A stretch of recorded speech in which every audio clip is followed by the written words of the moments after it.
Wine and Crime contains graphic and explicit content which may not be suitable for some listeners. Listener discretion is advised.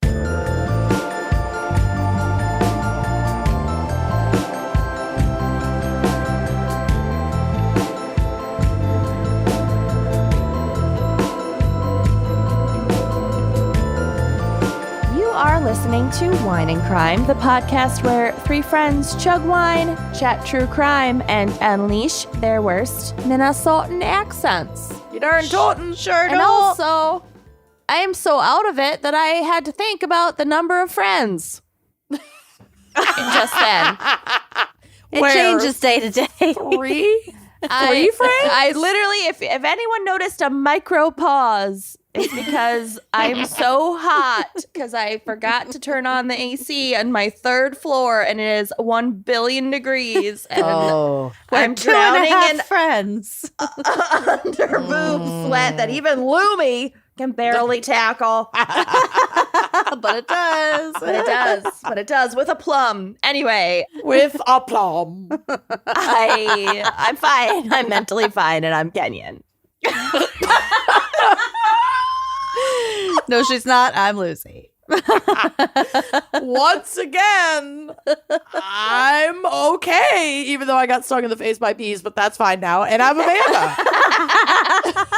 My mental health is pretty all right. My face, Amanda has multiple face swelling, some intentional, some not. Someone commented on your post yesterday. It's giving shaking trees in Animal Crossing. Yeah. It's giving Sloth from the Goonies. But nothing on some Zyrtec and some steroids couldn't knock out. Ready to party today. It's giving hide from the public. It's giving his glasses. He needs his glasses. Without his glasses. It's way giving my trauma. It's giving Thomas J. Yeah, thank God I'm not allergic, or I really would have gone the way of Thomas J. Because I thought I got stung twice. I actually got stung at least 3 times. Wow. By hornets. What were you doing? I was getting the camper ready to sell it. Yeah. And they had made a little nest, not inside, thank God, but nest. But under like a secure vent flap in a window. Fortunately, all the windows are like screened in with this really crazy mesh, like metal mesh for this exact reason. Mm-hmm. But yeah, we've gone through a lot of raid in the last 48 hours. I want to get some of those, like, they look kind of like they are paper lanterns, I guess, but not for lantern purposes. Mm-hmm. They're like, here, make your nest here so you don't make it. No, it's shaped like a wasp's nest and it's light brown, but it's just paper. But it makes them think that a wasp nest already exists there and they're territorial, so the wasps will avoid it. I like that. It's like getting hornets. It's like a scarecrow. Yeah, it's like a scarecrow, but for wasps, and it's, no chemicals, and it's not gonna hurt the environment. Gene. I love it. Yeah. It's short for genius. Gene for genius. I'm not a gene, so I needed someone to walk me through that. Gene. Soup's Gene. Oh my God. Okay. Anyway, I'm fine. Okay. What are we doing? Oh, well, we have a very special gals pick today for Hog Girl Summer. Hog Girl Summer. Ba-ba-ba-ba. We selected, and I don't know why, because it made me really sad. Yeah. I also was really shocked this was a gal's pick. So I was like, I'm going to get yelled at, but also, what were my options? Whose idea was this my idea? Yes. This is definitely not my idea. Definitely not mine. No. I'd used up my social capital to shoehorn in unjust judges, so I let this one slide. Ended up being extremely timely. Yes. Yeah. Thank you. It did. Okay.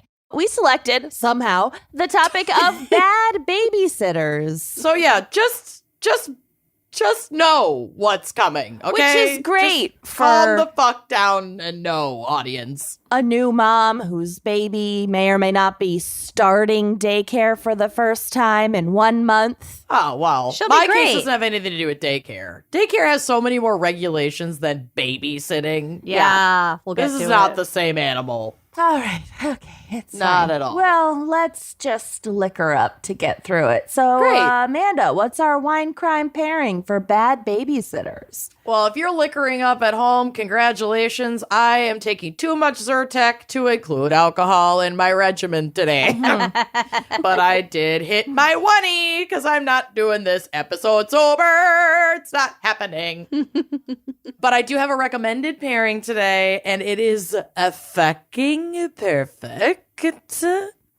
It is out of Otago, New Zealand, and it comes from Boutonneau Wines, and it's called the Super Nanny Pinot Noir. Oh. I love Super Nanny. It means it's like a nanny goat, Oh. but I Oh. just fucking thought it was perfect. And also, I definitely get like the TikTok algorithm gives me a lot of clips of old Super Nanny episodes. Yeah, so good. I the don't British know what lady. you're talking about. You've never watched Super Nanny with the British lady? No. Oh my god. I'll start sending you some to make your algorithm go crazy. Yes. It's really good. And some of them are really tragic, but Is it really like- good. Is it like kind of like a wife swap thing, but with like a nanny, sort of? Kind of. It's more like It's one nanny. It's like a professional nanny. Jackson Galaxy, the cat whisperer guy, but for Right. children. Yeah. Who like comes in and fixes things. Teaches the parents how to be competent. Yeah. Right. Okay, I've seen ads for that. She fixes It's- bad parents. Yeah, it's really good. Parents who But this could is do a better. wine, and this is not a nanny that watches children. It's a nanny that is a goat, but whatever. It's perfect. Jace's children. Yes. So the Super Nanny Pinot Noir has a complex and seductive nose, showing ever-changing layers of plum, bramble, sweet baking spices, and an ethereal floral lift. They did a really good job on their tasting notes. I'm shook. The palate is rich upon entry, flowing on to a platform of dark berry fruit, dried herb, and spice. Fine velvety tannins lead toward a bright and persistent finish. Whoa. Persistent. This will pair well with char-grilled meats, pork, ribs, and a jerk chicken. That is a Yum. good summer sipper right there. Yeah. Bring this to the barbecue. She's totally a summer sipper. She's 100% Pinot Noir, so you're going to have that, mid to lighter bodied red, and you could serve this slightly chilled, and it would be absolutely delicious. 13.5% ABV, and if you do bring it to the summer barbecue, it's a screw tap. Oh, perfect. So you don't even need to bring an extra tool to get her open. Anyway, so I hope y'all are toasting yourselves. I am not, but cheers hypothetically. Kenyon's toasting because her Oh. AC's broken. Oh, yeah. You're cooking. I am roasting. She's cooking with gas. You are jerk chicken barbecue. Oh, you're basically. like a slow braised pork loin. Oh, I bet you smell real good. Fucking I bet I don't. All right. I bet I don't. But whatever, I'm in the comfort of my own home. Okay. Lucy, what is our background and maybe psych for Bad Babysitters? Oh my God. Well, in case you didn't know, a babysitter is paid, usually by the hour, to care for another person's children. A babysitter is not the same thing as a nanny. A nanny is an experienced professional British who has her own TV show who provides ongoing childcare. Right. In contrast, a babysitter usually provides short-term care or on a need-to-need basis when your neighbors go out of town or go to the movie or for a date night. You go over and watch their brat kids. Mm-hmm. A babysitter is also not the same as an au pair, who is a young foreign person who helps with housework and the children in exchange for room and board. According to Cornell Law School, people performing babysitting services on a casual basis are excluded from minimum wage and overtime provisions. You can really exploit babysitters. $10 an hour, cash under the table. But Yep. don't. But don't. That's what I used to make as a babysitter, $10 an hour, but that was in like the 90s. Oh, I thought $10 an hour was awesome. Yeah. Anything double digits was, yeah. But also like as a 14-year-old. Right. So in this case, on a casual basis means that the services do not exceed more than 20 hours per week. Mm-hmm. Anything exceeding the 20 hours per week may still count as on a casual basis if the services are not on a consistent weekly basis. Mm-hmm. That just starts to feel more like 20 hours a week. That feels more like a nanny than a babysitter. Yeah, that's a lot. Mm-hmm. But they're saying if you were to babysit for 20 hours a week for like 1 week. Right. In an it's still emergency, babysitting. that's still babysitting. Yeah. Okay. Babysitters are excluded from these protections because people who perform babysitting services usually don't depend on it for their livelihood. So it's not Right. like a career. Or Right. like you said, they're underage. the You can't even table. like employ them legally in Right. that capacity. Yeah. You're not and filling out any paperwork. No. No. So these services are usually done by teenagers while they are not in school and older people who get their main source of livelihood from somewhere else. Mm-hmm. So like, oh, if you're your neighbor, it's a Saturday night, could you please babysit Right. the kids for a few hours? Mm-hmm. Mm-hmm. According to the book Babysitter, An American History by Miriam Foreman Brunel. Babysitters Club. We'll get to the Babysitters Club. Yes, I loved the Babysitters Club. There was a diabetic one. We'll get to the diabetic stuff. Yes. Oh, I'm so happy. So funny that you mentioned that. Oh my God, we'll get to it. Okay. Yes. Wow, it was formative. Yeah, it was. She's going to tell you why. Yeah. Shocking. The field of babysitting gained traction during the Great Depression. Mm-hmm. The word babysitter as a noun was first published in the Oxford English Dictionary in 1937 after it appeared in print for the first time in the book American City. But weirdly enough, the word babysitter appeared in the dictionary a decade before the verb babysit. What? So you were a babysitter before you babysat. Were you also a flagpole sitter? Yes, I was Harvey Danger. Before that, babysitters were referred to as childminders and neighborhood helpers. Or just older siblings. Yeah. Yeah, or My or there firstborns. wasn't a name for it because it was. Just constant and all the time and everywhere. According to Urban Sitter, so far in 2023, there's been a 9.7% increase in the average babysitting rates in the U.S., like pay rates, outpacing inflation at 7.1%. So Nice. Babysitters the only people whose pay is outpacing Yeah. inflation. Yeah, Good for exactly. them. Can we join your union? the national hourly rate for babysitting one kid. Do you want to guess what the national hourly average rate? I guess 15 an hour. I accidentally saw it, but I'm shocked by this number. I would have guessed lower. Yeah. Okay. So it is $22.68. Nice. Okay. That's just for one kid. For That's great. babysitting, that's like a nanny rate in my view. That's Not, real- but I guess it's a national average. So, like, I'm sure Depending it's on more where you in like live. New York and Yeah. LA and shit. We'll get to that too. And the hourly rate for babysitting two kids is $25.37. Holy I'm way undercharging because I babysit for free for all of my friends. You should not do that. You do that a lot. I know, but I like it. That's nice. Can you move to Louisville, Kentucky? Absolutely not. Then I'll start charging a yeah. lot. Yeah. If you're If looking you pay to my relocation fee. pay for my move and my rent, room and board.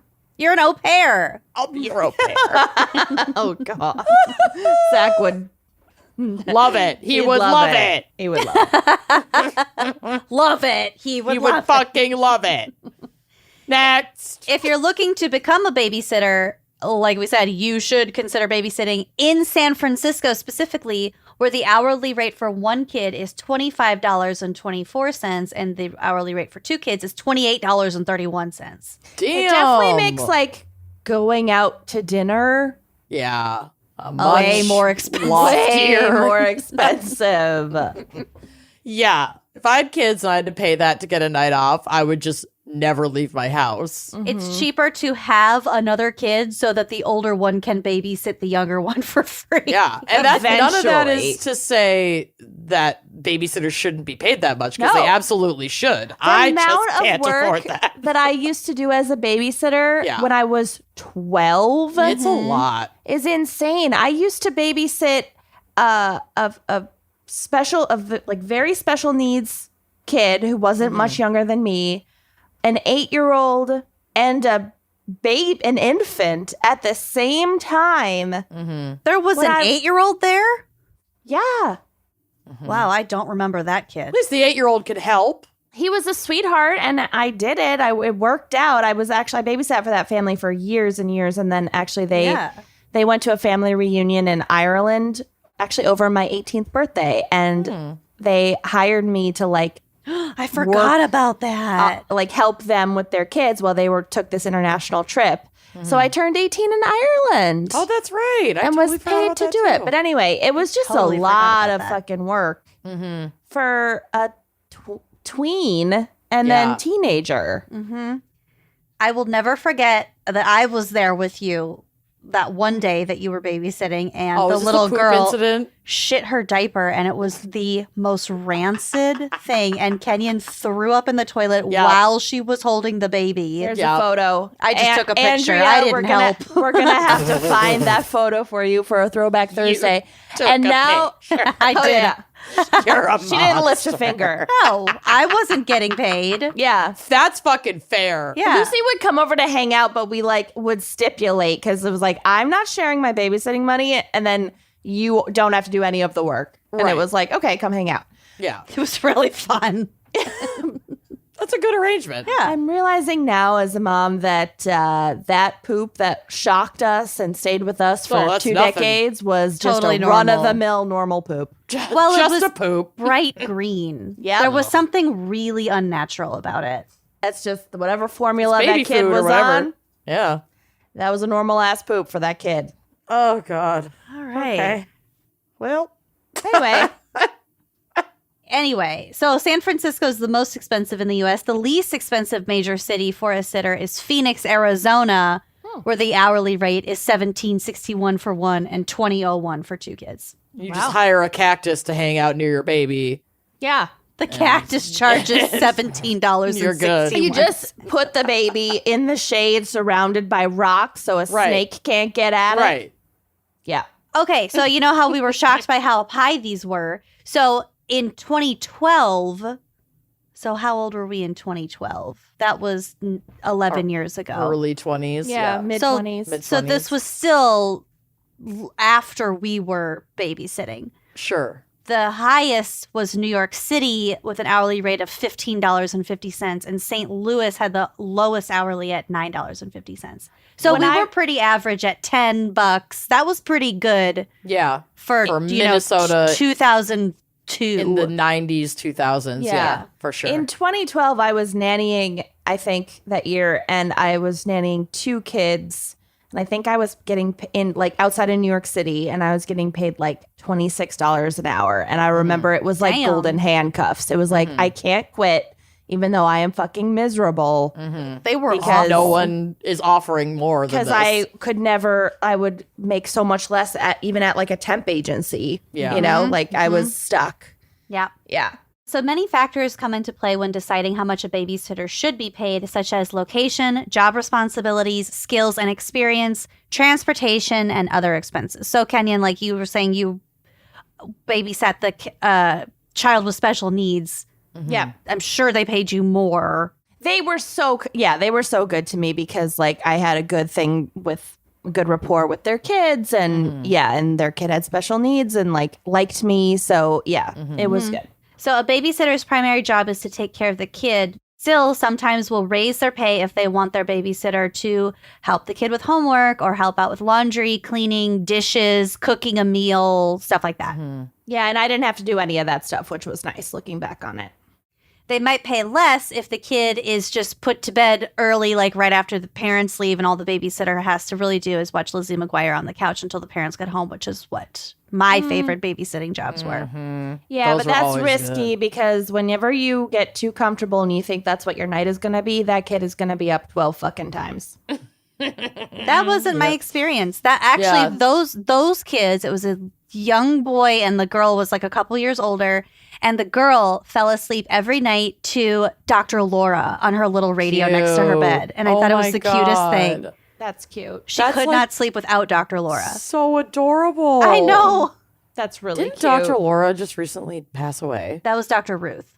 Oh, right. Sorry. different Dr. Laura was like kind of the Christian one, and Dr. Ruth was like the Okay. old lady, sex lady. That's right. R.I.P. Dr. Ruth. Yes. Definitely not the same person. No. Different. I babysat a really smart kid once. The only smart kid you've ever met. But like, no, she was just like exceptionally bright. And I actually met the family because I was like tutoring her in French. And then they at some point like asked me to also babysit. I remember she like brought me up to her room and we were like playing whatever. And then she started to be like, and this doll is dead. And I was like, oh, okay. And she's like, and when someone dies, they don't come back. And this is what happens. And It's they're part of different. life, Mom. Yeah, exactly. I love it was that video. just like that. And she was like going through, like reciting everything she had like obviously recently learned about death to me. She is And well adjusted. I And love I was her. like, yeah, that's true. That's I also babysat true. for a family once who I didn't know very well, and I heard very strange sounds coming from the basement, and they didn't tell me anything, and so I went down there to check it out. Oh my God. And We're not to your the- cases yet. You're No, definitely this is- going to be murdered first in a horror movie. Yeah, no, of course I would be. Well, then I would have been. Now I'm like, no, I'm not getting off the couch. But I went down there, and the sounds were coming from an enormous floor-to-ceiling parrot cage. No. Oh, They had like made half of their basement into this huge enclosure for their exotic bird, and it was cool. chatting in the basement, and they had not warned me. That's unconscionable. They should have told you. It was shocking. Is I this think the they just Australian assumed. family? I actually don't think I ever babysat for this family ever again. 'Cause I was too scared of their bird. But yeah, I think they thought like, oh, it's not going to make noise because this is after dark and it's just going to be sleeping. And It'll like make Kenyon noise said and it's about the little after kid, fucking dark. I was supposed to be able to just watch Lizzie McGuire, but then this fucking bird. Yeah. God, that's It horrifying. was really scary. I will never forget going down there and seeing like through this cage, like a fucking chain link No. door. The only thing scarier would have been an actual child in that cage. The backlit silhouette of this massive fucking bird. Ew. Lit No. only by the outdoor patio ambient light. It's coming from the basement. I've never scrambled up a set of stairs that fast in my fucking life. Anyway, babysitting's really fun. Kenyon's story reminded me of I tutored these two twin girls in China. I was their quote unquote English tutor. They were their family was very wealthy and the girls were not disciplined. So I was basically just a babysitter for a few hours a week. And one of the nights, there was a translator because these girls were like 5. There was a translator who helped me. And one night I was teaching them the word baby and I picked one of them up like a baby and I was rocking her in my arms really fast and I was like, baby, baby. And they were laughing and we were like, I thought they were having fun. Oh no. And then I set her down and she just threw up all over the floor. Oh my fucking God. Remember when you kicked that kid in the face? Yes. He got in my way. I was spinning around a pole. We were taking turns. Okay, this doesn't sound very good. This is just getting worse with every word you utter. It was at sailing camp. And everyone was taking turns running and then grabbing onto the pole and swinging around it to see how high we could get our legs up. It was very fun. It was really fun. Kenyon did it. We all did it. All the kids Just because were doing Kenyon it. did it? If Kenyon jumped off a bridge, would you do it? If Kenyon Depends on the bridge. swung around. I can't. I need more. I probably have. I need more context. If Kenyon started a podcast, Would you? you? If Kenyon volunteered at Murphy's Landing, would you? Yes, Oh probably. She's really God. persuasive. The history of our friendship. That was a stupid question, Amanda. Oh my God. You're right. It was a stupid question. Kenyon moved to China, would you move? Oh my God. Anyway, I ran and I when jumped you say around them the all in pole. succession like that. It's really bad. And one of these, and this kid got in my way when I was already kicking my legs up, and I kicked him in the face, and he cried. And then he got embarrassed for It crying because he was. was like 13. It was. Oh, I'm no. surprised he wasn't concussed. And then he And ended up equally- apologizing to me. As well he should. Because I'm sure you fucking yelled at him. No, I felt really bad, and I was like, "Please don't tell your parents. You're gonna have a bruise. We need to come up with an alibi." Oh, Go jump in the lake. The water's cold. You got hit with the Okay. boom, right? Do you not remember? It hit you really hard. Oh. No. Bruce is happening sailing. Okay, next. All right. He's fine. He's fine. We You were don't know where actually he is good. now. Well, wherever he is, he's like 28. He's God. fine. Mhm. Yeah. Could be. Let's see. Got a Severely- TBI and is in a coma.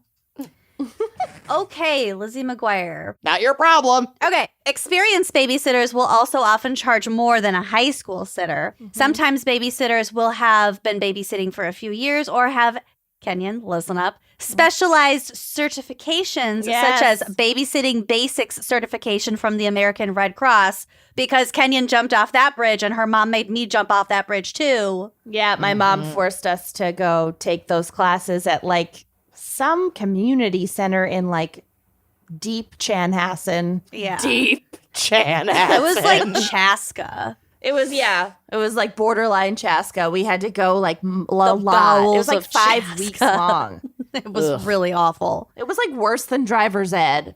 That's Yeah. wild. I know I took like infant CPR and Heimlich, but I didn't have to do like courses for several weeks. I just went to that for like the whatever 3 hours it takes to learn it and get your little card. Maybe Yep. my mom just thought it was free childcare. Probably. I think a lot of the shenanigans you guys got into was I have to fucking work and Yeah. I don't trust you to be unsupervised. Yeah, I It was need to like a drop you night somewhere. class. It was like a night class, though. Whatever. Anyway, I need a fucking minute off. it was well. Jokes on them. We couldn't drive, so they had to take us. You're a virgin who can't drive. Yeah. We literally were virgins who couldn't drive. That was horrible. Or CPR classes, meaning that they will be getting paid more and can confirm we did not make more money even after we were certified. No, but we got to put it on our little babysitting resumes. Oh my Yeah, god. our resumes. Your joint resume. Oh my God. Okay. Many states do not have laws stipulating how old a person should be in order to be a babysitter because there are no like legal protection. Like it's just Regulations. too casual a thing. Mm-hmm. Like I said before, many people start babysitting when they're teenagers, so roughly around 13 years old. In most states, you don't have to have a license to babysit, but in some places, like in New York, there are limitations stating that you can only babysit 2 kids at a time if you do not have a driver's license. I think that's fair. Mm-hmm. Yeah, I think it's fair because otherwise, at what point does it become like an in-home daycare? Like a liability also. right. Right. According to kidsit.com, babysitters are liable if anything happens to the child, since anyone responsible for supervising a child can be found legally liable for negligent supervision. Mm-hmm.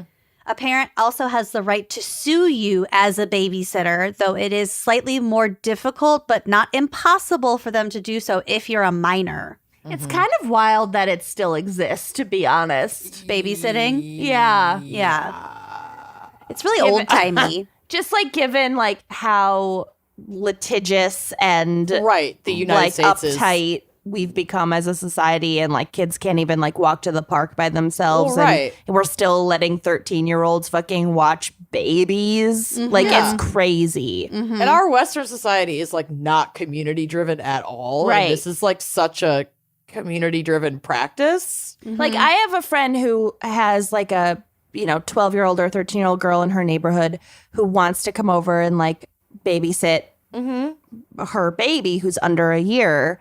And that's fine. But she makes sure that the mom of the 12-year-old like checks in throughout the time, just because, like, I don't know. It's the norms are changing really fast on this, I think. Okay, Amanda, here's your moment. Raise your hand if Yes. you read The Babysitters Club, written Raised. by Anne M. Martin. Yes, Raised. but I don't recall much of it. I think I've read a couple of them.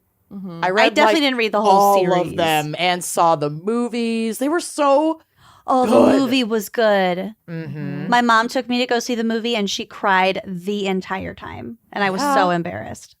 Well, Is that the one with the twins? One has glasses and one doesn't. you're thinking That of is the Olsen Parent Trap. twins. No.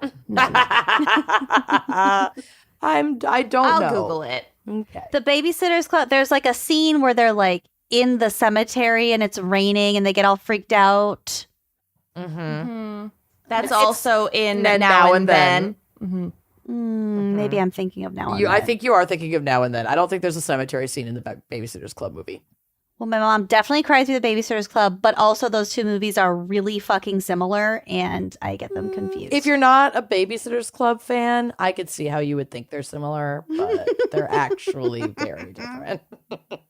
Anyway, continue. I'm excited about this. According to Sweet Scholastic... Valley Twins. There are twins. Okay, great. Sweet Valley Twins. Oh, okay. According to Scholastic Kids, the first Babysitters Club book was published in August of 1986. The series initially was supposed to end in 1987 with only about 4 titles, but instead it led to nearly 250 titles, 4 spin-off series, a feature film, and an original Netflix series. I definitely did not read all the books. I definitely did watch the Netflix series, and I really liked it. I watched Are You There, God? It's Me, Margaret last night. Isn't it cute? It's really cute. It's really cute. Follows the book very closely. It does. Okay, Babysitters Club is one of the most successful children's book series in publishing history, with over 190 million books in print. And here are some fun facts about the series according to Mental Floss. So it was actually Scholastic editor Gene Fywell who came up with the concept for the book and then hired the author, Anne M. Martin, to actually like execute the books. Wow. Oh, wow. Artist Hodges Swallow. Oh my God. Oh. It's spelled Soileau. Oh my gosh. Swallow. I don't swallow. That's I really swallow. good for half of a drag queen name. It is. Swallow. Spitter swallow. Oh my god. Oh my God. Okay, so that guy painted all of the covers and even featured Kirsten Dunst in one of them, and it was Yeah. her very first job. Yeah. I have a picture on the drive of that cover that features Kirsten Dunst as like a baby that's kind of looking away. Oh, she's a baby? Yeah, she's a baby. Like a toddler, kind of, right? Or like a Yeah. baby. Like a toddler. Yeah, It's got yeah. hair. It's a baby with hair. That's like a That's toddler. a toddler. Oh, It's a wow. baby with hair. Jesus. I don't know ages. It's a baby with hair. That's a toddler. Oh my god. Some babies are born with hair. Not that much hair. Okay. Depends on the baby. A baby who needs a haircut is a toddler. Okay, Amanda. Many diabetics have attributed reading about Stacy's diabetes in the books to learning about the warning signs of diabetes and helping them get diagnosed. Mm-hmm. That's like a That's big not thing. how I was diagnosed, but it was actually this character was like a huge deal. Like there were not diabetic characters in any popular media at all. Mm-hmm.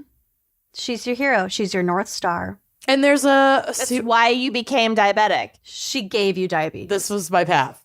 She like gets a boyfriend, but he's a little bit older than her, and she's like really nervous to tell him that she's diabetic, but then they go on a picnic and she goes low, and then she has to tell him. Whoa. And he takes it just fine because he's a normal human person. Yeah. And it's not that big of a fucking Is it deal. And contagious? Stacey needs to calm the fuck down.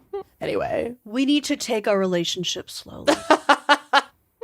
Also, one surprising fan of the series is author John Green, who wrote John Grisham, who wrote The Fault in Our Stars and like a bunch of other YA books. Big What fan. if it had been John Grisham? Something about a turtle. That would be amazing. Stephen King, obsessed. Loved. Huge contributor to the Babysitters Club books. Oh my god.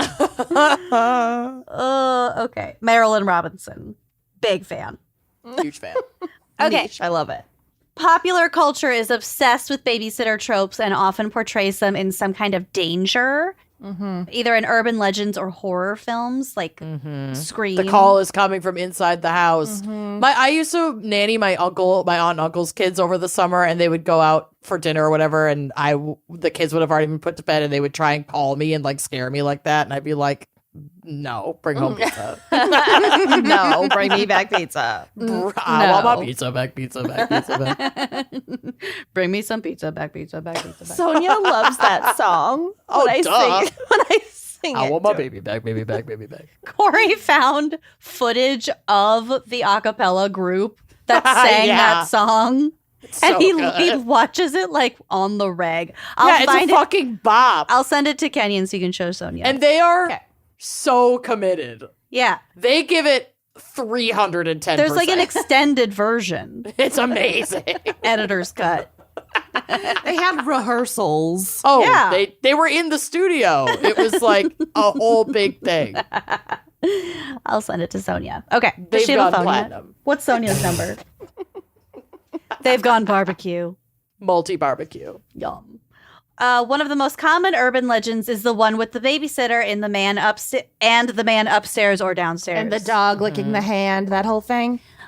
Different. That's but a different I love one. the This dog is like licking the call hand. is coming from inside the house urban legend. Okay. So as the legend goes, the babysitter is watching television after she's put the kids to sleep. Suddenly she receives a phone call from an unknown man who tells her to check on the children, Have you checked the children? but she brushes him off. This happens a few more times before she calls the police and asks them to trace the call. And as it turns out, the call is coming from inside the house. This urban legend is based on a true story. Oh, Yep. that's scary. They always are. So I'm going to tell you that true story right now. Oh my god! This is so exciting and macabre and terrible and scary. Continue. Oh, wow. Yes. I'm sorry, I'm a little bit high and very excited. Macabre and terrible and And scary. scary. Let's go. And more.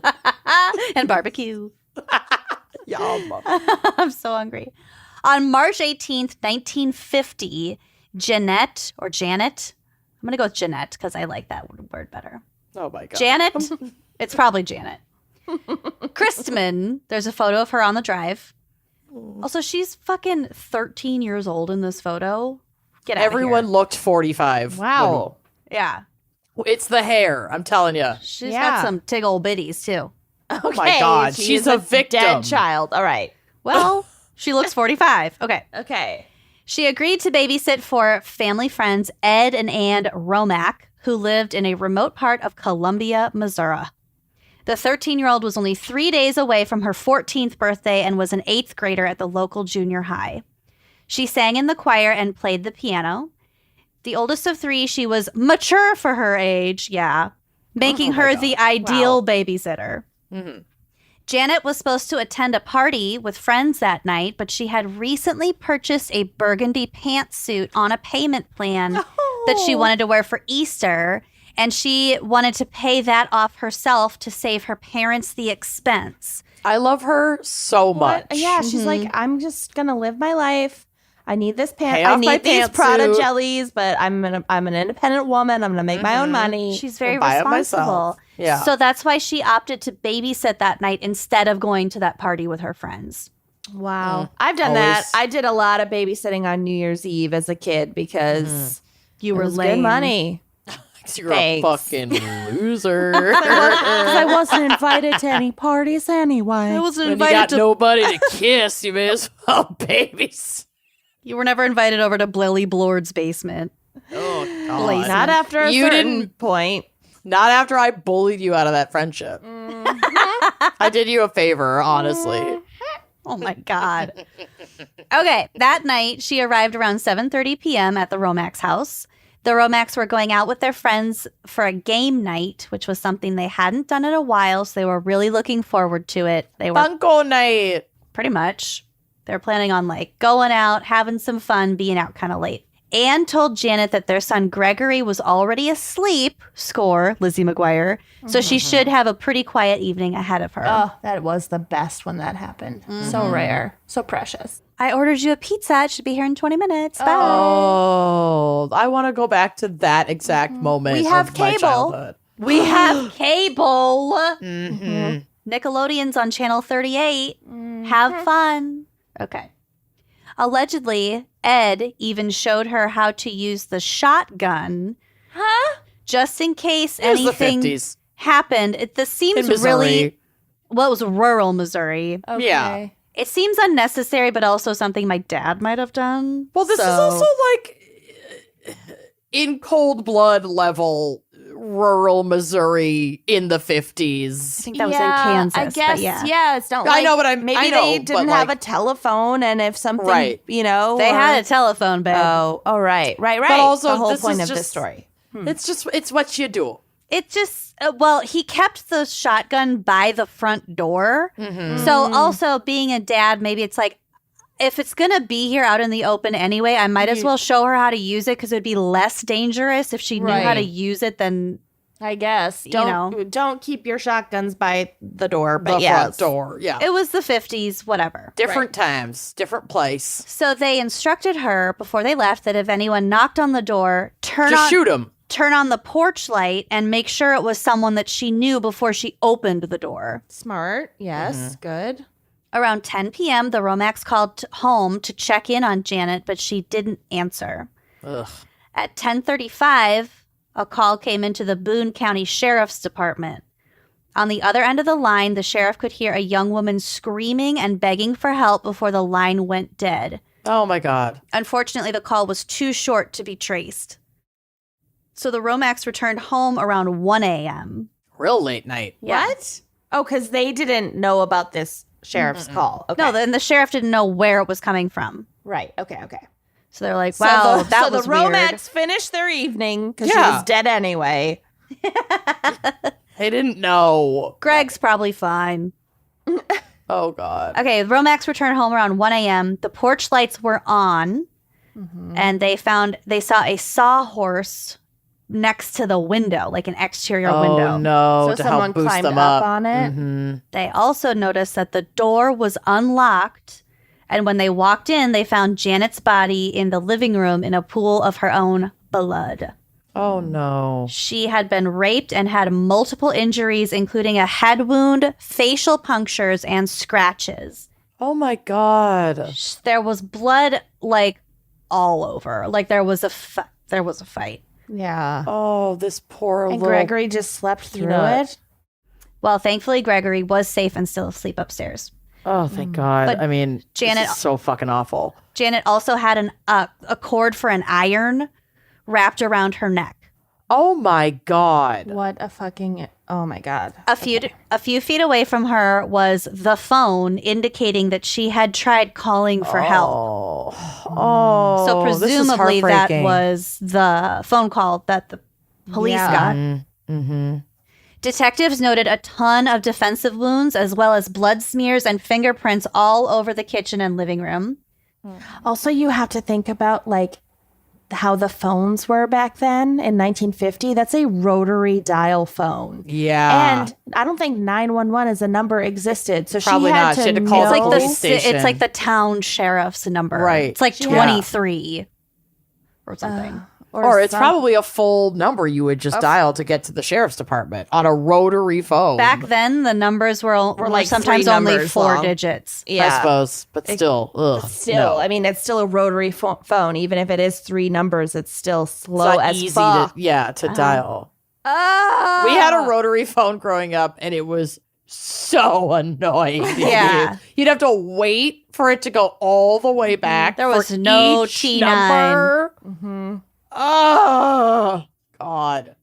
Okay, so a ton of defensive wounds, blood smears and fingerprints all over the kitchen and living room. They also found that the window near the sawhorse had been broken with a garden hoe. Mm-hmm. But the weird thing was the garden hoe was kept inside the house. So basically, so the porch light's on. There's a sawhorse outside the house next to a broken window.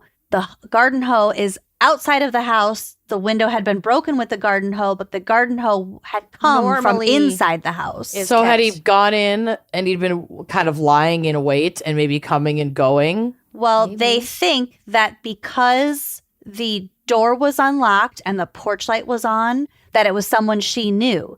So someone knocks on the door, she turns on the porch light, she sees it's someone that she knows, and then she opens the door and lets them in. But why not the knowing sawhorse? that they'd already broken in. But the sawhorse and earlier. the garden hoe could have been staged afterwards to make it look like someone broke in. That makes sense. Yeah. That tracks. That really tracks. So bloodhounds tracked the scent of the killer, but then lost the trail about a mile from the home, and sadly this case has never been solved. Oh my God. Nah, bitch. I need some suspects. Well, there was What? a really similar case that was like, I don't remember how far. Oh wait, definitely in a different town and a different year, but it was also a babysitter who had been raped and strangled. Mm-hmm. And it was like kind of similar, but they didn't have much evidence there either. So there are loose ties to this from this case and that case, but there's no forensic link. There's no 'cause forensic they just wouldn't link. have had that. Yeah, and the fingerprints were either her fingerprints or they were not complete fingerprints, or they had nothing to compare them to. Right. You can't just run it through a database in 1950. Right. Oh my God. It was so easy to get away with crimes back then. Yeah. So like the call is coming from inside the house. Obviously, that's not what happened How here. old but was Gregory? That's based on the. well, he was he was young enough that he was already in bed at 7:30 p.m. I know. I'm just saying that could be a good horror movie if little Gregory was like 6, and then the reveal is that it was Gregory. Oh, they've definitely made that. Definitely horror movie. wasn't Gregory raping and strangling his babysitter. Oh my God. Just saying. Don't Oh trust my God. anyone. Yeah. Oh my God. So anyway, Unsolved, my favorite. Wow. Yuck. Okay. Well, Good job. Thanks. let's take a mental health sponsor break. Okay. Oh no. Life is tough, people.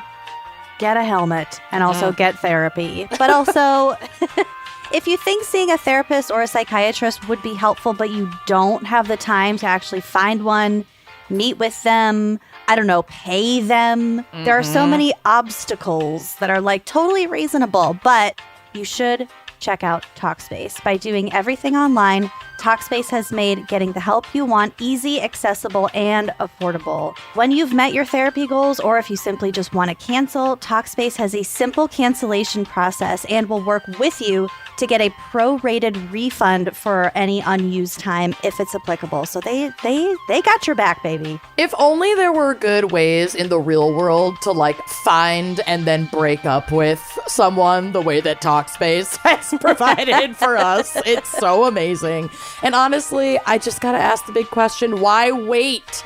You know, sometimes people wait until something bad happens to talk to a therapist, but this is not the way, people. You can get a therapist through Talkspace, and therapy can help you shift your perspective, find tools to cope in difficult times should you face them, like we all do, and just be a guiding light. Everyone is better when we're all healing from the inside, and getting started is the most important part. Talkspace, like Lucy said, makes that so easy and affordable. So at Talkspace.com, you can sign up online and get a personalized match with a provider that's right for you, typically within 48 hours, which is like literally life-saving for a lot of people if, say, you're in crisis. It's incredibly convenient to have virtual sessions with your licensed therapist from the comfort of your home, or you can do what I love, which is like really using that texting portion of the app, because that you can send messages to your therapist anytime. You wake up from a nightmare that has triggered you In a cold sweat. send that text, baby. They'll get back to you during their office hours. And there's no need to commute to appointments. You don't have to miss time at work, line up childcare to attend sessions. It's just mental health care made so easy. And Talkspace has the means to help with a lot of specific challenges that you might be facing. It's the #1 online therapy platform with licensed therapists in over 40 specialties, including anxiety, check, depression, check, substance use disorder, relationship issues, so much, much, much more.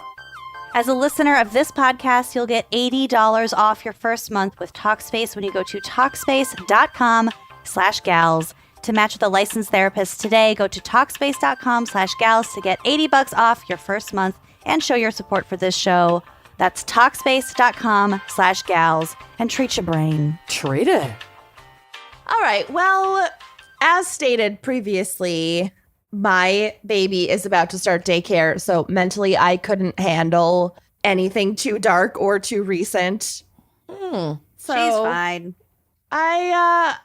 I went in a weird historical direction. Okay. A little bit of a palate cleanser. Good, because From my what? case is horrific. Good. Okay, so we're balancing it out. It's a horror sandwich. All right. So in October 2022, the olden days, scientists 6 months ago. Scientists from Germany and Austria released a report about their multidisciplinary study of a mummified infant found in a crypt in Upper Austria. Was it copperized? No. This was a really big deal because it is very rare to find mummies, especially infant mummies, outside of Egypt and South America. Cool. Because of weather conditions and stuff. It's yeah. pretty rare to find them in Europe unless they're frozen in ice or some shit. Bog babies. Yeah. In fact, because buried babies decompose much quicker than adults, because there's less there, I think. And because they obviously can't leave a written record of their own lives, little is known about the lives of infants during this time. They're not written about all that much. There's not much to know. They've been alive for 10 minutes. Okay. What is there to know? This is so boring, this journal. Don't recommend any mommy blogs. This baby journal is so boring. What's there to know? They're new. Pretty straightforward. You just lay there. They don't have any quick anecdotes to share. No fun cocktail stories. Truly none. Okay. So Babies are so boring. They really are. So finding a child or infant that is in a crypt and is, quote, especially mummified, end quote. Even me. I want the qualifications for becoming I especially I mummified. think what it means is that Soup Soups. shriveled. no, not soups, not especially in the very sense, especially in the this is unique sense. Amanda. Are you okay? Oh, Lucy and I both immediately were like, soups, super, Super mummy. extra, I said Super soup mummies. shriveled. soup shrivel. I just said soups, it's a soups mummy. I think it means it was mummified in special circumstances. Fine. Or the best circumstances. Right.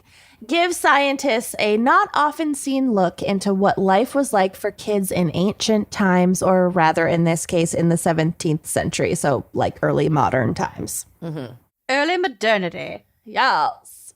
So, this particular crypt was mainly used to bury firstborn sons of the aristocratic bloodline of the Counts of Staremberg. Alive? Okay. No. Oh my God. Well, It was probably common then for a lot of them to not make it. yeah. Yes. So there'd be a specific place for And the those firstborn children. son is Right. important. Exactly. So on they both get counts memorialized. Yeah. of Staremberg. Ah. Inside the fancy-ass crypt, scientists found a simple wooden coffin on a very small scale. In it, a child was buried in a long hooded cloak made of woven silk. Cute. And because the environment of the crypt after it was sealed, or because of the environment in the crypt after it was sealed, the child's remains were protected from the outside air and the body was sort of accidentally or naturally mummified. I love. I'm picturing a stained glass window in the crypt also.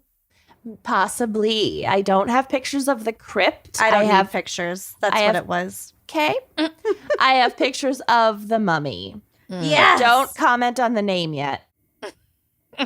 Ooh, cool. So the Counts of Staremberg are one of the oldest aristocratic families in Austria. This crypt was found located close to the family residence at Wildberg Castle, which sounds fake and made up, but was built in the 12th century. And fun fact, the castle is still owned by the Starembergs today. Imagine. Ew, its wrinkly little hand. I love it. Look at its huge forehead. Ew. Well, it's a baby. It's got a 5 head. They all have huge foreheads. Yeah. Yeah. Look at its very defined belly button. I know. It looks like E.T. Yeah. Anyway, we'll get to it. So, a church on the site was built in 1441, and the property also got an addition put on it in 1499 Nice. when they added a memorial chapel with a crypt underneath. So we know that the crypt originally was built in 1499. Okay. That crypt? Yes. Okay. But there's more to it. We'll get to it. The crypt contained multiple elaborate metal coffins with detailed and finely wrought inscriptions on them saying who was inside. Because they're not all babies. You know, like some are like the firstborn adult son who eventually dies. Just whenever they die. Yeah, whenever the count dies. So the fact that this infant was in a simple wooden coffin appeared highly unusual and also kind of reminiscent of like Indiana Jones. Vampire. It was a vampire. Ugh. There was no inscription, so no direct evidence as to the identity of the deceased. So scientists had to do some sleuthing, our favorite. Love it. Radiocarbon dating of the skeleton showed that the baby lived and died sometime between 1550 and 1635, but not through that whole period, because then it would be an 85-year-old baby. It's Benjamin Button. Benjamin Button got so hot for like 7 years I know. Okay. in the movie with Brad Pitt. In the movie, not in real life. Not in real life. Not the real life Benjamin Button. He never got that hot. No. Kate Blanchett never would have fucked the real Benjamin Button.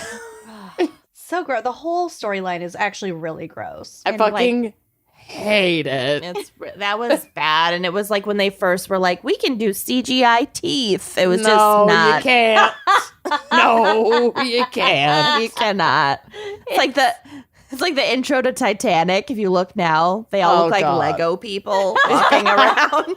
Corey watched that movie for the first time the other day. What? I wasn't even home. He just texted me saying he's that's- watching Titanic. He had never fucking seen it before. What a psychopath. That's Oh my insane. How Grounds did you for get, divorce. sir? How did you get through 5th grade? I don't.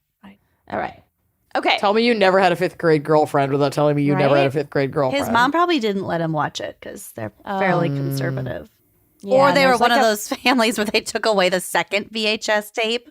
Because I also He never saw how it ends. I also babysat for kids who just thought there was one VHS tape. That's just how No. it ended. They When they live happily watched ever after. when they Bye. watched Titanic, they just watched the first tape. There's The sex scene is in the second one. Hats Wow. off to those parents. No, hate it. They're like, yeah, you can watch Titanic. That's child abuse. Not letting them see the second half of Titanic. Not even aware. Is child abuse. Like that's just they just accepted that that's how it ended. No, kids, if you're listening, question everything. It was a happy ending. That is fucking genius. Bring back 2 tapes No, of movies. Yeah, you can never do that anymore.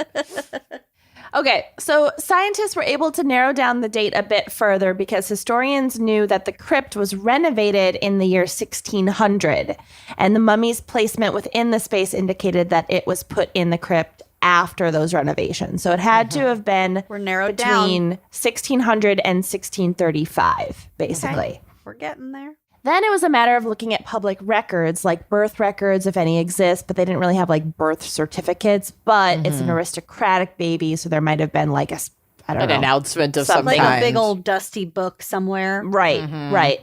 Christenings, family diaries, letters, like coats of arms, that kind of shit. There's something. Should be something. Yeah. Between 1550 and 1635, there were 20 babies born to the Starenburg family that all died before they turned 2. Oh, no. Ooh. That's a lot. I mean, it's a 45-year period, but 20 babies. that's way more than 45 years. You're right. It is That is way more. That is 85 years. 85. I already said that earlier, too. I even did that math, and then I forgot it. That is a 45 years. Times 2. Kind of. That's what I said. Okay. Nailed it. So 3 of those babies were firstborn sons that therefore might have been buried in the crypt. They qualified. Gundeker von Starenburg. Gundeker? Who Probably. who I don't died know. in 1590. Gregor von Starenburg, who died in 1567. And Richard Wilhelm von Starenburg, who was buried next to his grandfather and probably namesake Richard von Starenburg. But didn't they know that it had to have died after 1600? Yeah, but they're just including Other names for funsies. they're just saying these are the 3, and then we're about to narrow it down. We're about to use deduction. You jumped the deduction gun. Oh, wow. I sure did. According to family records, baby Richard died in 1626. Since he was the only baby that was buried after the crypt renovation in 1600, Had to be him. scientists decided that he was most likely the mummy, and also the placement next to the other grave and namesake. They were like, I guess we don't have to do more inscriptions because he's got the same name. It's a twofer. Okay. Bebe Richard. But why was little Richard buried in such a simple coffin? That's why you have all those fucking photos. Of little Richard all over your face. Little Photos Richard of 1 little through Richard. 3. Honestly, there are similarities. Little Richard 2 is my favorite. His mustache is so ishy. It's a choice. Yeah, so little Richard, not to be confused with little Richard. Why was he buried in such a simple coffin given his rank and family wealth? And how did he die? And status as a widely beloved entertainer. Great musician. Basically, inventor of rock and roll. Petit Richard. Multiple appearances on Rock Sesame and roll Street originated in Upper Austria. It really did, y'all. in the 16th century. Just banging away on like a harpsichord. So scientists scanned the mummified body and gleaned some interesting findings. I love when scientists glean. Little Richard was about 1 year old when he died. He was male. The coffin used was slightly too small for his body, giving Richard a flattened, kind of deformed skull, but that There happened we go. post-mortem, so his skull shape was not that shape in life. Wow. It They does look squeezed weird. him. They squished him in there, Oh, no. Richard. which also strange. Bambino Richard. It was in a wooden coffin. It's not like it would have been that hard to get another one. I know, right? but Add an inch, for God's sakes. and curiously, he was overweight, which was especially Fucking rude. Jeez. Okay. which was especially surprising because he died of malnutrition. What on earth? Well, malnutrition doesn't necessarily mean starvation. No, but it's also the 1600s, so I mean, that's way more likely that it was starvation than anything else. Well, it seemed that he was given a regular amount of food, and yet, or like more than normal, not an under amount of food. Right. It's just what was he eating? And yet he also showed signs of having scurvy or rickets, both of which are serious nutritional deficiencies. He just ate ramen, top ramen for every meal. Salted meats. You get rickets when you have a severe vitamin D deficiency, usually because of lack of sunlight. Basement boy! Ah! Oh. And pneumonia can be a symptom of rickets as well. The soft tissue showed that the child was overweight for his age. And you have to be like very overweight to be overweight for your age as a baby at one. Because there's a big range of weights that you can be that are totally healthy and fine. So he was, quote, well fed, but his bones told a different story. Oh, no. Little Richard's. I crack up every time. With little Richard.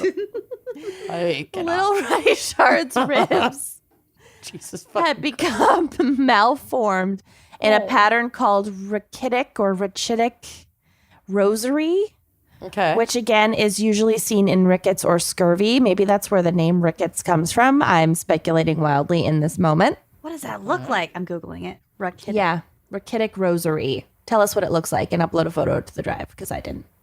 It's a row of bead-like prominences at the junction of a rib and its cartilage, resembling a rosary. Oh, weird. Like little bone dots. Yeah. Yuck. Beads. Bush's baked beads.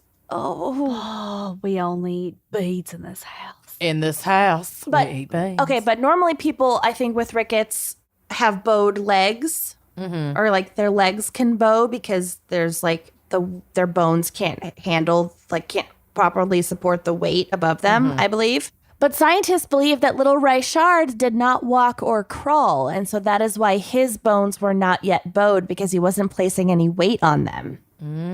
That would explain it. Oh. So they're not born bowed; they become bowed over time. Okay, I'm dropping a picture into your folder so you can see there's like arrows pointing to the little beads. Yeah. Interesting. Weird. Huh. Wow. This also looks like it's a scan of a child, which is interesting, doesn't it? Mm-hmm. Yeah, I guess. Yeah. So scientists came to the conclusion that the combination, quote, of obesity along with severe vitamin deficiency can only be explained by a generally good nutritional status, in quotes, along with an almost complete lack of sunlight exposure. Basement motherfucking boy. Oh my God. So basically they just kept this kid inside all day, possibly in that woven silk hood gown No. thing. Fattening him up till he died. Oh my God. I mean, he Fattening him was for probably what? he was probably fine when he was still like breastfeeding because a baby won't like Yeah. overeat itself to that point if Also, it's breastfeeding. newborn babies don't need sunlight. Well, actually, they can be vitamin D deficient. They're not supposed to like go tanning, Bake in the sun. But actually, they do need like vitamin D supplementation or. But some if you're getting that, sunlight. if it's breast milk, you're probably getting that from your mother. right, They don't say like, oh, take your baby outside when it's weeks old or anything. they do sometimes, and sometimes you have to give them vitamin D drops. But anyway, it's fine. Okay. But then since he was like almost a year old, I'm sure they had him on some foods. Like he's probably He eats weaned. solids. Yeah. And that's when the issues probably started to really happen. It's just like, was this an intentional act of Yeah, you'd think that Abuse? other babies, they'd have raised other babies. right? And he's the He's the firstborn. firstborn son. He's an important kid. And he doesn't have the any hierarchy. signs of any other like no issues. physical abuse or. It's not like a Man in the Iron Mask situation. Oh, I want to watch that movie. Oh, such a good movie. So Richard's family may have thought that by keeping him inside, they were protecting him. But they didn't realize that you also need sunlight to survive. So back then, people thought that like bad air, bad odors, Right. whatever, I'm keeping you from getting sick because caused I'm all keeping you inside. illnesses. Yeah. Also, like the little boy in the secret garden with the ice baths. He stayed inside and he thought the sun was bad for him. Right. Remember when Yep. she opened the curtains? The thick curtains and they used to have a thing called like lying in, where like pregnant women had to basically like sit in a stuffy room with no sunlight like for like the month before they gave birth. that No. reeked. No. Yeah, it could have been that, and they just maybe like took it to an extreme that most families didn't.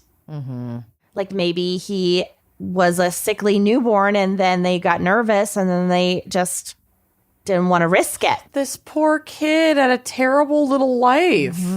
So scientists said that this case gives us a glimpse into what life was like in historical Austrian aristocratic society. Not much is known about aristocratic childhood in the late Renaissance period, or like, I guess for like English speaking world, it's like all Tudor focused, but this is in Austria. So these remains may help researchers get a better picture of what life was like back then. And Dr. Andreas Nerlich of the academic clinic in Munich Bogenhausen said, this is only one case, but as we know that the early infant death rates generally were very high at the time, our observations may have considerable impact in the overall life reconstruction of infants, especially of those of higher social classes. So it could be that like other babies died This way, from similarly. these practices, but we just don't have their remains to know. To confirm it, yeah. That's Because wild. a lot of fucking babies died before the age of 2, and I think Right, and most of them probably didn't get this, like, honorable burial in a crypt where they were accidentally mummified. right, we don't have their remains at all, and I guess their bones, if their bones were preserved well enough, would show signs of this rosary thing, but a lot of them we don't have bodies for, and so we just assume like, oh, they died of like the common cold or some shit. But if it looked like they died of pneumonia, that actually could have been rickets. Weird. Cool. And if they're not walking or crawling yet, their legs aren't bowed, the Yeah, parents so they wouldn't don't have have any that idea. defining feature. Yeah. Right. Oh, I love this. Yeah. Isn't that That's wild? crazy. Yeah, that's fascinating. So this is not the only time that mummies have given researchers a glimpse into the lives of children in history. We've talked about some of these on GAC, but Egyptian mummies told researchers that nearly 1/3 of children back then had anemia. Mummies in South America gave a glimpse of brutal conditions for children, especially those that were sacrificed, Yeah, the mountain girls. like the children of, and I do not know how to pronounce this properly, Eulalico, Nailed it. who were drugged with coca and alcohol. Sounds amazing, please. And were then placed inside a small chamber 5 feet beneath the ground. Less amazing, but Well, it was quiet. like coca, like cocaine. Like, Yeah. Yeah, it is. No. I thought you said I cocoa. know. I thought you said cocoa. No, she knows It's it means coca. booze and alcohol, or Coke and alcohol. But also chocolate and alcohol sounds great. does also too. sound really good. Also sounds great. Coca-Cola and alcohol. Sounds great. now. Rum and coke. Rubbing. Oh, that's what I need right Drug now. me with a rum and coke any day. Drug me with a rum and coke and put me in a small chamber in the quiet. I don't want to be underground, or at least I don't want to know I'm underground, and then I would like to survive. I'd like Okay. a window, but just a I am nice not long taking nap. notes. And a fan. Anyway, You're on your own. Then they were left to die. These Oh, God, these okay. these children. So these are some of the best preserved mummies in the world, are these children of Lulalaiko, or whatever, however you say it, because they were placed in these boxes underground, whatever. And finally, researchers in Poland discovered that the mummy they acquired for their museum was actually a pregnant woman and not the male priest that they thought they were getting. Rude.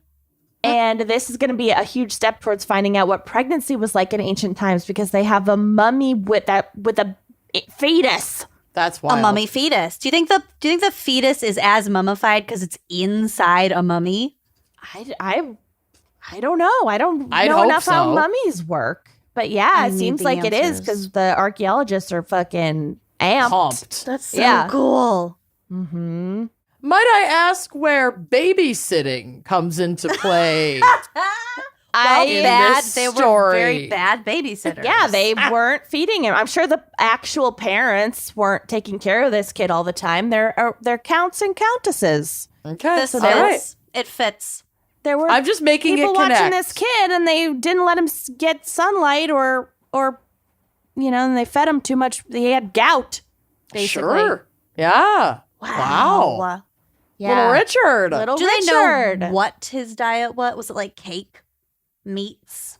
Probably, like sweet meats and stuff, but we don't know for sure. But it's, back then already people, like rich people, were not eating a ton of fruits and vegetables because it was seen as like poor people food. So it was heavy meats and sauces. Yum. Barbecue. So this poor kid, if they had just like given him like an apple and like an hour a day in the garden, he would have been totally fine. God. Well, as we know from the botulism, the pickles, you don't, but maybe not a garden. What? Well, you're not going to Outside get in a botulism basket. from fresh vegetables. Oh, yeah. Dirt. Yeah, I guess. Yeah. He likely would have been fine. Yeah. I'd rather risk the botulism than spending my life in a dark robe Same. being force-fed jerky. Oh, God. Yeah. Ugh. Yep. So Well anyway, done. that's where I mentally could handle life. Great. I'm into it because this was actually pretty dark too, so I love it. Mm-hmm. Good job. Great. Well, should we take a quick sponsor break and then hear the worst thing in the world? Yeah. Great. Let's do it. Raise your hand if you have fallen victim to the whole free 30-day trial Big time. or the thing where you just wanted to watch that one show one time. I have both hands raised. Totally forgot to cancel your subscription. And then you're on the hook for God only knows how much. Sometimes for years, you forget about that thing. Yeah. Did you know that over 80% of people have subscriptions they've completely forgotten about? Like, yeah, the free trials, all that stuff, or just the stuff you signed up for super intentionally and then just like never used it, just kind of slip to the wayside. But that is why we are such huge fans of Rocket Money. That's right. Rocket Money is a personal finance app that finds and cancels your unwanted subscriptions, monitors your spending, and helps you lower your bills all in one place. Most people think that they're spending $80 a month on their subscriptions, which that's probably what I thought I was at. When in reality, the number is closer to $200. Great. When you're signed up for so many things like streaming services that you used to watch, like Lucy said, like you're watching it for one show, or maybe you binge that show and then it's done and then you forget to cancel, or all these free trials for like delivery and other apps that you just don't use, it's really easy to lose track of what you're paying for. And then also I've noticed that like all of those subscriptions, they've been raising their prices lately. Yeah. But with Rocket Money, you can easily cancel the ones you don't want with just the press of a button. No more long hold times or annoying emails with customer service or like squinting to find like the world's tiniest font. Yep. Blink. No, Rocket Money does all that work for you. And Rocket Money can even negotiate to lower your bills for you by up to 20%. I did this with them. It was great. All you have to do is take a picture of your bill and Rocket Money will take care of the rest. Rocket Money also lets you monitor all your expenses in one place, recommends custom budgets based on your past spending, and they'll even send you notifications when you've reached your spending limits. I use Rocket Money for all my finance stuff now. And they send like little alerts and they're like, you've spent, 30% less this week than you did last week. Like, well done. Or It's they'll like, alert you if your subscription for any one thing has gone up. yeah, exactly. And with over 3 million users and counting, Rocket Money customers have saved an average of $720 a year. And I don't want to put myself on blast, but I am saving a lot more than that. Same though. Stop wasting money on things you don't use. Cancel your unwanted subscriptions and manage your money the easy way by going to rocketmoney.com/gals. That's rocketmoney.com/gals. rocketmoney.com/gals and treat your budget. Treat it. Are you ready for my case? Because you're not. Probably not. I'm in a morbid mood today. Bring it on. Well, Today. This one's Ticket. this one's gonna chill you to the bone. So buckle up, you softies. David Anthony McGreevy was born in Southport, UK, England, in 1951 to Bella Thomas McGreevy and Bella and Thomas McGreevy, and you know what that means. Okay, good. I thought you were trying to skip Let it. me get a goddamn word out today. No. Jesus Christ. It's time for some, you know what? I don't want to do it. Just kidding. Fuck you. I'm gonna skip it. Geography! So Southport, and I did not include a map. So Kenyon, you'll just have to get your own map. Just have to take your word for it that all It's these a are places. waterfront town. So it's not super east of anything but the Isle of Man. But it is south of Cockermouth. Oh my god. East of both Lumb and Ghoul. Sound like My Slytherin nicknames. friends. I know. Of Draco Malfoy. Yeah. Lumb and Ghoul. And north of Three Cocks. South of Cockermouth and north of Three Cocks. That sounds like a wild night. It's nestled right between Cockermouth and Three Cocks. I mean, Basically being the north taint. of Three Cocks, there are worse things. Yeah. David was kiddo number 2 of 6, and his parents were working class. His father served in the British Army, while his mother mostly raised the children, but I think she took some like odd jobs in town. When David was 16, he left school to join the Royal Navy, but that only lasted about 4 years, and he was dismissed in 1971 for starting a fire in one of the mess halls. Oh. Which reminds me of this incredible tweet I saw the other day that was like, when I was 17, I really wanted a Limp Bizkit tattoo. And when I went to the shop and they denied me for being under 18, I was so angry I cried and punched a wall. 3 months later, I was allowed to take out over $100,000 in student loans. I'm just like, yeah. Why are children allowed to make any decisions about anything? So real. I died laughing. I think my no friend idea Caroline what shared paperwork that. I was signing. $100,000. Jesus. I cried and punched a wall over my Limp Bizkit tattoo. Set fire to the mess hall. Anyway, moving on. So from Crime Investigation UK, quote, David was not found guilty of arson, but of negligence. So he wasn't Okay. like Setting fires. But he didn't put it probably out. did, but that's just not what he was found guilty of. Okay. He was sentenced to 90 days detention, like on base, and then kicked out. He also underwent psychiatric testing. His commanding officer never revealed the results, and his parents were given no explanation for his bizarre behavior. But he's like 20 at this point. No, he was 16. He dropped out of school, joined the Navy. Well, yeah, maybe by now he's like 17 or 18. I thought he said he's in the 4 Navy years for. later at some point. Oh, yeah, probably. Only So, yeah, lasted he's just. 4 years when he was dismissed. So, yeah, he's at like 19-ish is when he did this, and then he served his time, and then he was kicked out. Okay. So to this day, that psychiatric report is not available for public inspection. So he gets kicked out of the Navy. He moves back in with his parents. Around this time, he's met a young woman named Mary, and the two started seeing each other. Their communication was almost entirely through letters. They had met briefly while he was like in port before he had lit the fire and was kicked out of the Navy. So they exchanged letters weekly for a few months before he could finally see her in person again in April of 1971, probably because he got kicked out of the Navy. In a move that I can only compare to my brief middle school boyfriend, Blick Blot, Oh no. David proposes after a week of exchanging letters. Big lip blot moves. Uh-huh. Again, from Crime Investigation UK. After the engagement, she accepted. Different times. David saw Mary for 2 long Different time. It weekends. was the 70s. I They're know. both weirdos. I know. David saw Mary for 2 long weekends in June and July. After, his letter writing increased in length and intensity. But David's mother disapproved of her son's relationship. Allegedly, Mary suffered from quite significant health problems. So maybe she's like, I gotta get married before I die so I can just Oh, I have got- someone. Oh. It's like that Mandy Moore movie, A Walk to Yeah. Remember. Yeah, Walk to Remember, Yeah. maybe. She had some issues with her spine, and she was often in quite a lot of discomfort. That sucks. Yeah. Better get married. If this condition wasn't treated, it could one day lead to her being paralyzed. But David's mother thought that Mary was a bit of a hypochondriac and that she was exaggerating. Oh, cool. But David was absolutely besotted with Mary.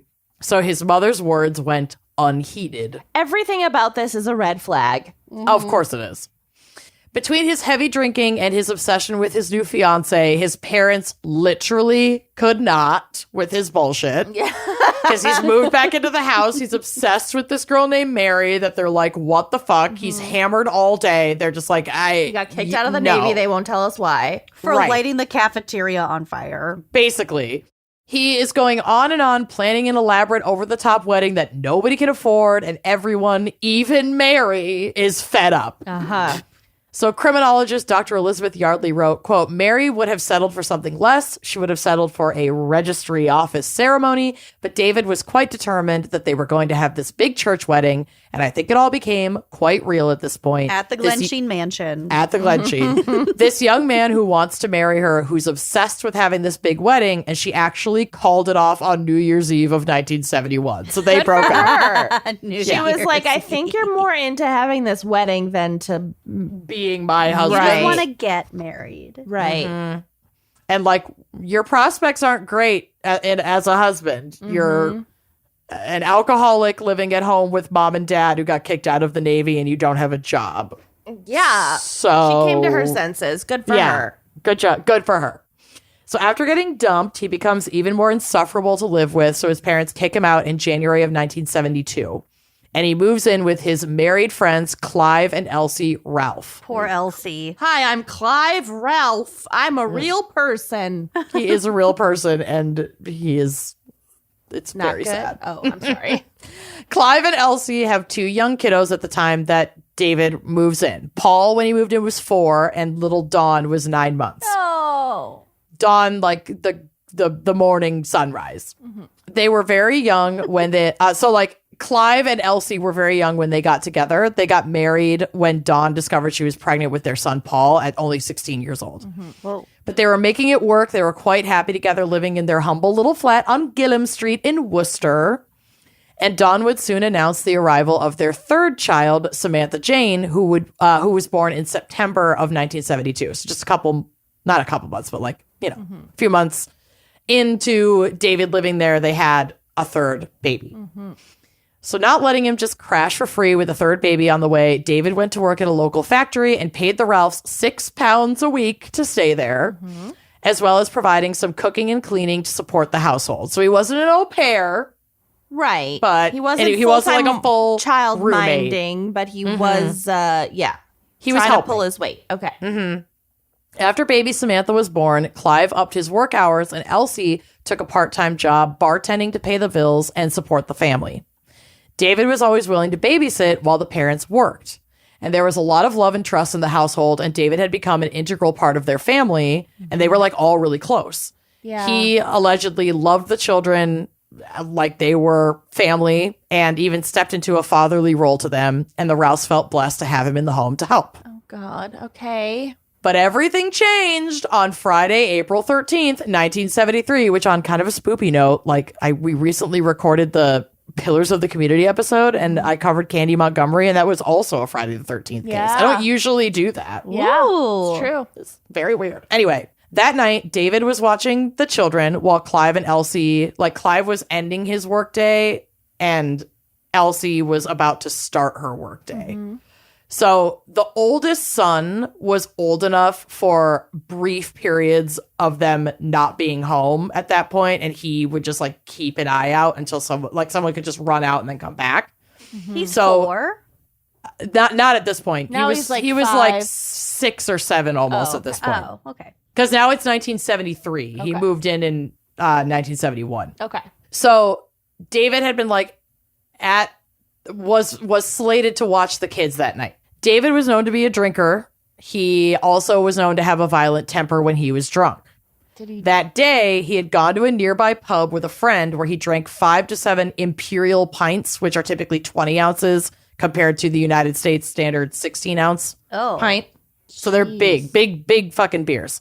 The two men him and the guy he was there with, his friend, had played cards and darts, and during the competitive games, a small altercation took place prior to leaving the pub, which I guess they were fighting over who won what or whatever, and then David put a cigarette out in his friend's beer. So, like, David was being a dickhead. Mm-hmm. So on his way home from his own job, Clive picked up David from the pub, brought him back home, and was like, stay home. I've already put, the kids are in bed. I have to go pick up Elsie from work. Yeah, don't let this house burn down because you've done it before, but sit your ass down here. If a 4-year-old can handle it, try to fucking handle it. Yeah. Right. So, and he's watched the kids like a million times. He's lived there for like 2.5 years. So this was just like a routine. So on Fridays, Clive would go pick Elsie up from work to help her finish with her closing duties at the pub. And then she would like give him a free beer and they would chat and then they'd go home together. Mm-hmm. This is what they did that night as usual. David was at home with the kids and he was drunk. But Clive, like, didn't really think much of it because the kids are already put to bed.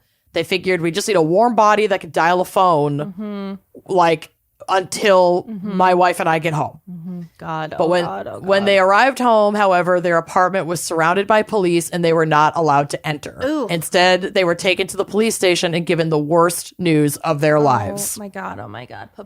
This is possibly the most horrific thing I've ever had to read aloud, and I cut most of it down, so I'm just going to blast through it. Okay. I literally am just going to read the quick, expedited Wikipedia breakdown of what happened, because rewriting it was, like, not an option. Yeah. So, sometime between 10:15 and 11:15 p.m., a drunk David McGreevy became infuriated with the Ralph children, beginning with the baby, Samantha, who had been crying for her bottle. No. McGreevy killed Samantha and the other 2 children, all 3 in a different way. So Samantha, her cause of death was from a skull fracture. Dawn, who was 2 at that time, had her throat slit. Oh, my fucking And Paul was strangled, who was 4 or 5 at the time, was strangled with like a wire. Jesus. After killing the 3 children, McGreevy went down to the basement and retrieved a pickaxe. He mutilated them with the axe and then impaled their bodies on spikes of wrought iron fence in a neighbor's yard and then left the house. Oh my God. Yep. Why? It's unfucking fathomable. Whoa. That's not being a violent drunk. That's psychotic. It's shocking. Yeah. Wow. So he was arrested around 4 a.m. and he admitted to what he had done. He said, quote, it was him, it was me, but it wasn't me. Like he had snapped and like something took over him. He said the baby crying had set him off. On Monday, the 16th of April, 1973, David, now named the Monster of Worcester in the press, made a 10-minute appearance at Worcester Magistrates Court. He was charged with the murders of the 3 Ralph children, and the public gallery was packed with people, many of them women, which was unusual for a court hearing at that time. Yeah, but they're like, I have to see this fucker with my own eyes. Exactly. So court reporter Tony Bishop stated, quote, there were women with prams outside the court, and I think if they could have got at him, they would have killed him. Yeah, I bet. Yeah. Wow. Like women were lining up to attack. It was like The Handmaid's Tale. Yes, to make a statement, basically. David entered a guilty plea and provided no motive, no defense, nothing. The only explanation he ever gave was that Samantha would not stop crying. That's it. So this family, who's had this trusted friend live with them for almost 3 years, has this happen, and he never explains. What? There's like no explanation as to why he did it. None. And no sign ahead of time that he could do something like this. No. Psychologically, this is absolutely insane. It's completely unhinged. Yeah. Tony Bishop, that same court reporter, went on to say, in some ways, it was quite surreal because a murder of this horrific nature was one where you might have expected a lengthy hearing. You might have expected a lot of material to come out in the cross-examination of the accused. But of course, because he pleaded guilty, it was over so quickly. And it was a slightly anticlimactic hearing in that respect. There's just nothing to say. Nothing. And so he said nothing. Whoa. He just put in his guilty plea. As a family, that would be so hard. Like, you'd almost want I can't speak That's for what them. I'm saying. Like, you'd want some kind of response from this person. Mm-hmm. And he just sat, stoic. Who lived with them. Yeah. Yeah, who's their friend? Oh, So- this was like their regular Friday night, shift Yeah. change. Yeah, I'm going to go Hang pick you out. up. We're going to close down the pub. We're going to have our Friday night beer and then go home. It's crazy. So David was sentenced to multiple life terms with minimums of 20 years. It's like one for each child. Yeah. He did not fare well in prison, where it's known that crimes against children will make you a huge target. So he spent most of his years behind bars in protected conditions.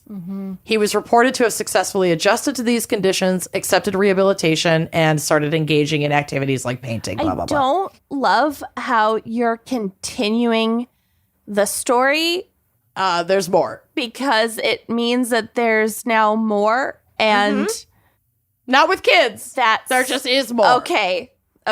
That stressed Yeah. me out. The worst part's over. Okay. David was eligible for parole in 1993 and did go before the parole board to discuss the possibility of release.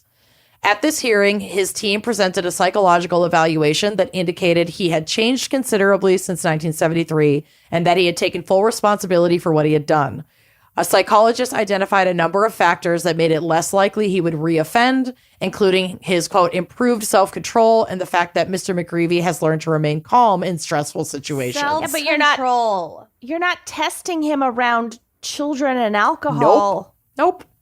Oh, no. Nope. Though his first request for parole was ultimately denied, he continued the process of review and made headlines again in 2006 when he was once again denied release, but was moved to an open prison, which is defined as any jail in which the prisoners are trusted to complete sentences with minimal supervision and perimeter security and are often not locked up in their prison cells. Prisoners may be permitted to take up employment while serving their sentence, and a lot of times that employment is not in the prison. It's like work release. I'm fine with that for nonviolent crimes. Sure. Yeah. So he was allowed a version of work release where he would stay in a bail hostel that provided very limited restriction or supervision. And he was photographed simply strolling the street in Liverpool, where the bail hostel was located. And this photo went viral in the press, sparking such public outrage that he was soon transferred back to a full security prison. For his own safety. Yeah. Oh, for sure. The People were pram gonna ladies fucking are going to come back. kill him. Yeah. Though he was granted an anonymity order when he went before the parole board again in 2009, because this incident had been so wild in the press when just that photo that they were like, okay, but if he goes to the parole board and they grant him parole, we need to not let the press know what's going needs on to- because then his life could be in danger. Right. Yeah, of Which, course. like, I could give two fucks about this guy's life, but that's the law. So Yeah. there we go. So essentially what that is a court order to keep those hearings quiet so they won't explode in the press. The court order was lifted in 2013. He did not get parole in 2009. But just that the lift of that press, like that gag order for the press, put him back in headlines again in the press 2013. knows that he's coming up pretty regularly for Yeah, parole, for parole. and Yep. to keep an eye on it. Exactly. So in December of 2018, after multiple parole hearings, he was cleared to be released. Oh my God.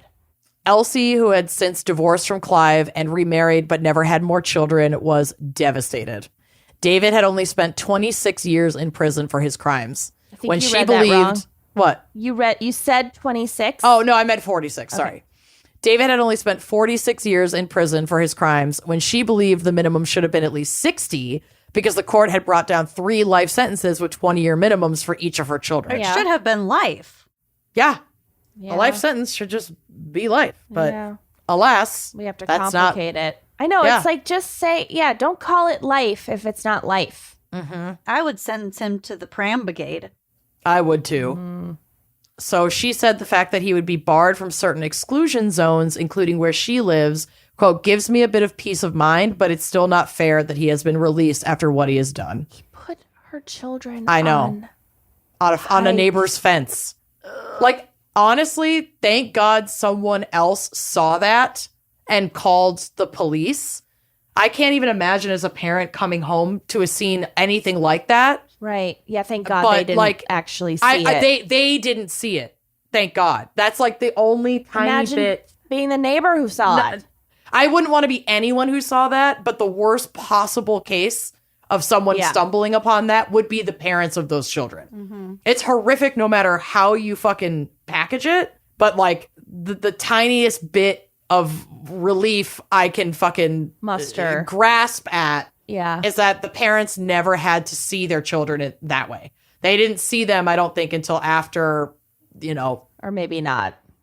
they may not have seen them. I mean, they probably would have had to see If them he at some point to mutilated them identify with- them, but They Mutilated probably them with the didn't axe see them. afterwards. yeah, I don't think that they saw their children like that. Thank God. Thank God. That's what I'm hoping. I can't confirm that, but I know they did not come home and see the scene.